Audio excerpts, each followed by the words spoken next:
I've had my dreads since the spring of 2017.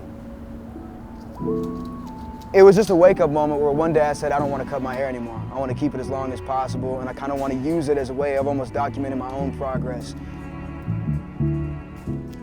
For a while, I was like doing a lot of protective styles, like braids type of styles, and getting locks was a way where I could still have a protective style for my hair, but also embracing my natural hair as well.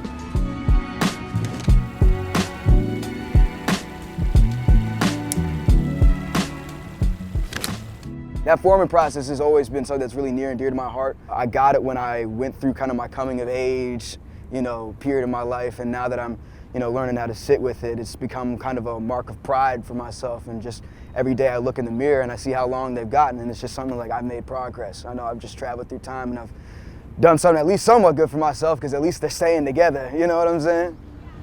For me, I think I wanted to go into it from like a spiritual aspect. I've seen a lot of people have this sort of spiritual journey through their lock journey, and I kind of wanted to tap into that. I feel like I'm at a point in my life where I do need change, and I really wanted to learn more about spirituality. Your hair holds a lot of trauma and a lot of your experiences, and so I felt like the way to sort of start over and have this sort of like reawakening of myself and to start this spiritual journey was to start with my hair.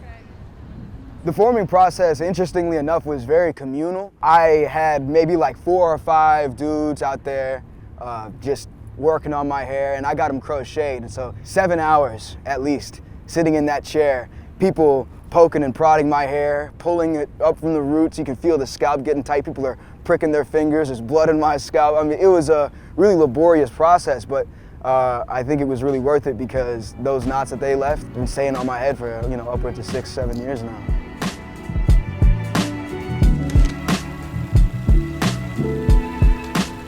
I do my own dreadlocks to maintain them. In terms of the frequency of how often I get a retwist or how often I get it done, it's really another thing where it's a kind of a response to how it's looking at the moment. If I'm gonna redo my roots and not just touch up the middle, I'll do that probably once every month, once every 2 months, just depending on how it's all holding together. Sometimes you do it better some days, sometimes you do it worse others.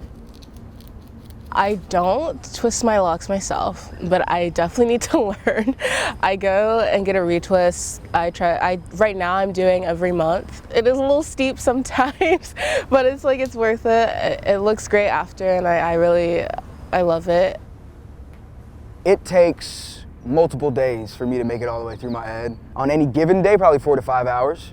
Just up there, I'll watch TV, or I'll be walking around. Maybe I'll just order something to eat, take a little break, but I'm up there with my hands above my head, just going for 4 to 5 hours, maybe 3 days. So if I'm doing it myself and I'm really trying to get it nice and tight, it could take up to 15 hours.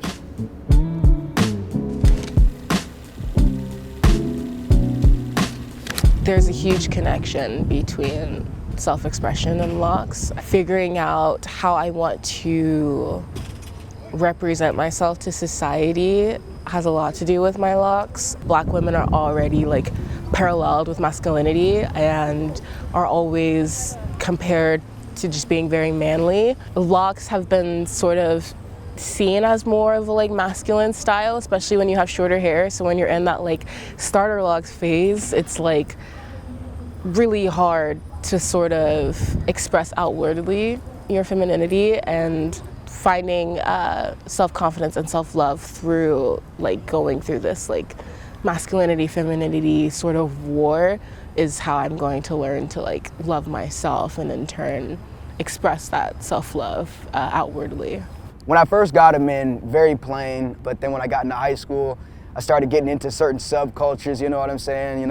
I got a little bit of that punk under my belt, and I was I started dyeing the tips of my dreads. I did them bleach white, and then I cut that, and then I bleached them, did it red, then I did it purple. So these really bleached ends are just remnants of a time period that's long since passed for me, but it's the way I kind of remember it, The charms I got put in, it's interesting. There was actually a pretty big debate between me and my mom when I was putting them in, because I don't know if you can tell, some skulls in there, and I got some runes in here that are I think the Nordic runes, like some of them were from protection, because my grandma actually is Norwegian. You know, my family tree is all mixed up. So it really is like I'm carrying all parts of my family in my hair. You know, not just the stuff from Africa, not just the stuff from the motherland, not just the stuff from America, but also, you know, a few things from all over the world. You know, I feel like these are really kind of signifiers of the melting pot that I am as a person.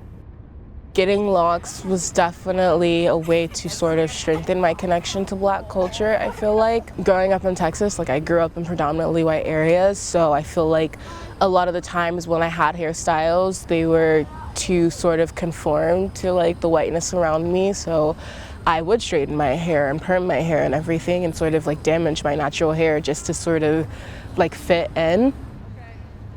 Discrimination is something you have to deal with no matter what your hair looks like as a Black man. There have been times where I've been in schools, public schools even, where they told me that they wanted me to cut my hair. I just remember there were so many moments in my life where my hair has been a target for people who would have targeted me anyways. I mean, it's not like, oh, the dreads are the one thing they're looking at. I mean, they're looking at the union between what these are and who I am. You know, it's really a thing about color. I don't know if it's really a thing about hairstyle, but it's a way of being proud of it that I think a lot of people are resistant to.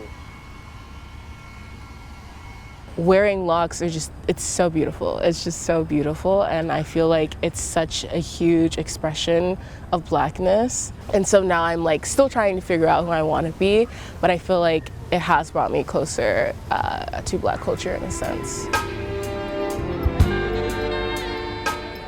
You know, if you've ever been contemplating getting locks, if you feel like you're ready for it and you're ready to dive into that journey, definitely do it. I am very proud of myself for getting into this journey, and it definitely has its ups and downs. I've definitely had moments where I'm like, oh, maybe I'll just take them out, or I'll start over, or I'll go back to what I used to do. But I feel like if you're looking for that change, if you're looking for that spiritual journey or anything like that, definitely like take that leap.